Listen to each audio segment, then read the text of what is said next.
الزمالك بيتصدر الكونفدرالية الأفريقية بأداء غير ممتع، بأداء باهت. الزمالك بيبدأ التشكيل بال4-2-3-1، نفس الأنماط ونفس الشكل الخططي، ولكن وهيظل التلت الهجومي بيفتقد لإنهاء الهجمة. وفي الوقت اللي هتفتقد فيه الكرة بترجع تحضر من جديد. وبسبب بطء التحولات في بعض الفترات بنشوف بلاك بولز بيهدد المرمى. وفي الوقت اللي بتمتلك فيه الكرة الترحيل المفترض يحصل من الباكات كان فيه بطء نسبي. وفي الوقت اللي بنشوف فيه كروسات عرضية بنشوف تمركز سيء من لاعبي الزمالك داخل ال18، بلس ان في سوء انهاء هجمة بشكل دائم من مصطفى شلبي. وده ليه؟ لان مصطفى شلبي واكتر الفرص اللي شفناها مع بعض من جانب زيزو والاعتماد الفردي في انهاء الهجمة.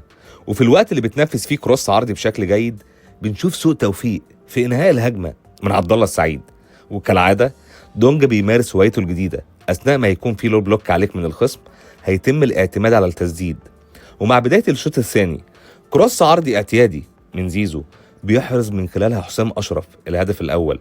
ولكن الأهم عندي الهدف الثاني ومتابعة مسار الكروس العرضي من فتوح وتكون في الارتفاع ده والإنهاء بالشكل ده بيدل على إنك بتمتلك مهاجم جيد اسمه حسام أشرف. وهتروح أيام وهتيجي أيام وهيظل البطل الأفضل بالنسبة لي في الإبهار واحد بس اسمه شيكابالا.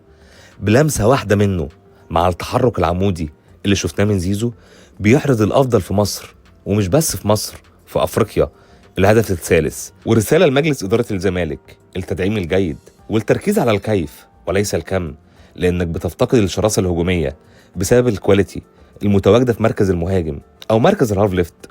أما أنتم دمتم مصدر إلهام لكل شخص بينتمي لأكبر قلعة رياضية في مصر، الزمالك.